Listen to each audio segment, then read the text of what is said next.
I like big butts and I cannot lie. You other brothers can't deny. his competitiveness. I think what makes Todd Fuller a good player in college will make him a good player in the pros. And he really does give us a guy who is not afraid to bang people inside. 28 years ago, the Golden State Warriors made the biggest mistake in franchise history, one that will haunt the franchise for the next 20 years. Hey, what's happening, everyone? This is Swish Culture. Since that draft blunder in 1996, the Warriors went on to make the same mistake again. Bryant from way downtown. Kobe should pull up again if he's this hot.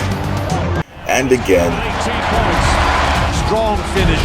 Nothing even Karl Malone can do about it. And again.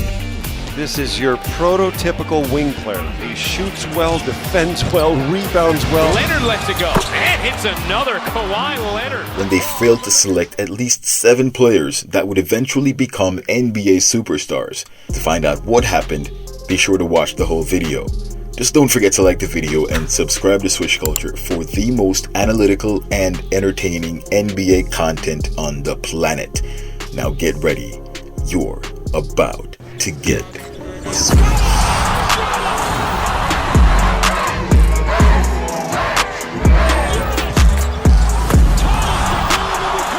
Being a general manager is one of the toughest jobs in the National Basketball Association.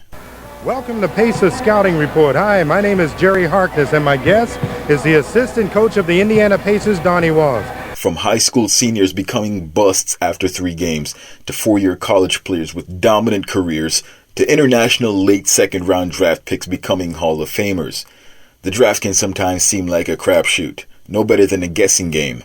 But sometimes, making the right decision can immortalize a general manager and a franchise for the rest of its foreseeable future. People always ask me about him. How do you know he was going to turn out like he did?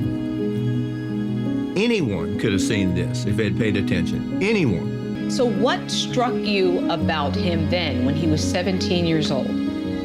He was different, okay? You could see it. You could feel it. But what happens when you make the wrong choice? It was the 1996 NBA draft, and the Warriors general manager, Dave Twardzik, had his sights set on one particular player. If you recall, this was the year future all-time great, Hall of Famer, and one of the greatest players of all time, Kobe Bryant, a 6'6" shooting guard, would be drafted. What a good time to have a lottery pick. Back in 1996, Kobe Bryant was a young, promising, and talented player fresh out of high school. By the time he graduated, Kobe was averaging 30.8 points, 12 rebounds, 6.5 assists, 4 steals, and 3.8 blocks per game. He led his team to a 30-3 record and had acquired accolades such as the Adidas Camp MVP, Pennsylvania State Championship winner, Pennsylvania's all-time leading scorer, Naismith High School Player of the Year, Gatorade National Men's Basketball Player of the Year, McDonald's All-American, USA Today's All-USA First Team, and Lower Merion, that is the school he went to's, all-time leading scorer. His scouting report listed him as an exceptional perimeter defender and scorer, although he tended to not pass the ball in late game situations.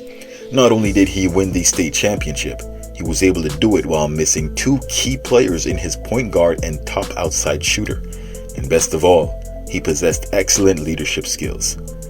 But there was only one problem. You see, Kobe Bryant wasn't the player the Warriors had in mind with their 11th pick that year. As a matter of fact, while Kobe was projected to be in that range, the Warriors specifically decided they didn't want to draft Kobe. The reason they didn't want to draft him? My name is Kobe Bryant. I'm 17 years old. His age. Kobe was only 17 years old, not as old as most kids graduating high school, and not nearly as old as many players entering the league. For example, that year's first overall pick, Allen Iverson, was already 21 when he was drafted, almost 4 full years older than Kobe. Dave Twardzik was convinced Kobe needed a few years in college to continue to develop, despite reports stating that Kobe was a very mature player, more than your typical high schooler, college player, and even more so than some NBA players.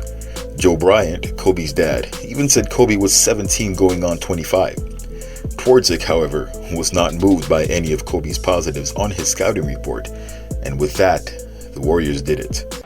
With the 11th pick in the 1996 NBA Draft, the Golden State Warriors select Todd Fuller from North Carolina State University. They drafted 6'11" center Todd Fuller, a full 2 spots ahead of Kobe Bryant, who ended up being selected by the Hornets with the 13th pick and immediately traded to the Lakers. Fuller's scouting report, by contrast, had him listed as a 4-year college player, averaging 21 points and 10 rebounds in 33 minutes. Well, this is great, right? No. While they look fabulous, Todd also was smoking 1 out of every 2 layups. The man was shooting at 50% in the restricted area. This was one of the most colossal fumbles in NBA draft history. So, just how bad was this pick? While Kobe Bryant went on to win 5 NBA championships, 18 All-Star appearances, 11 All-NBA first teams, and 9 All-NBA defensive teams among his total of 62 NBA accolades, going on to become a top 10 or a top 5 NBA player of all time, things didn't go nearly as well for Todd Fuller.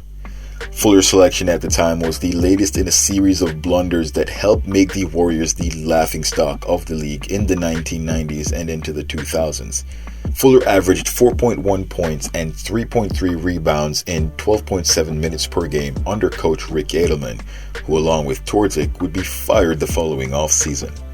The 6'11" center went on to play 1 more year for Golden State, putting up roughly the same numbers before being shipped to Utah for a 2nd-round pick. Looks like the Eric Paschall trade was just the Warriors being a creature of habit. Fuller jumped around to the Hornets and Heat in the years following, and after being cut by the Orlando Magic during the 2001 training camp, he embarked on an international career that saw him play 5 more years and, by his estimate, visiting 32 different countries along the way. While Kobe was wrapping up his retirement with the Lakers, Fuller was pursuing his master's degree in advanced analytics at North Carolina State and only fleetingly followed the NBA. When asked about passing on Kobe for Fuller almost 20 years later, Twardzik explained, "Todd was more of a high post player and had a very good basketball IQ. He felt much more comfortable taking an underclassman who declared as opposed to a high school guy because it was uncharted territory. The concern anytime you take a high school guy is not only physical maturity, but emotional maturity. It would have been something that probably didn't fit into our plans. We did our due diligence, but ultimately we kind of felt he was not going to get to us anyway. But you know, if he had, I don't know that we would have taken him. There was that unknown." Not only did the Warriors pass on Kobe that year, they also passed on future Hall of Famer and 2-time MVP Steve Nash, Jermaine O'Neal, the guy's name is O'Neal for crying out loud, Peja Stojakovic, and Zydrunas Ilgauskas, all players that became All-Stars. It wasn't even that far-fetched that they could have drafted any of these players. All 4 were selected within the next 6 picks after the Warriors selected Todd Fuller. That's 5 All-Stars and or Hall of Famers, including one arguably top 5 player of all time that the Warriors missed in one sitting. They literally could have guessed which player to take and been right 5 out of 7 times. Now, although the Warriors deserve their fair share of criticisms for not drafting Kobe, don't forget that other teams passed on him as well.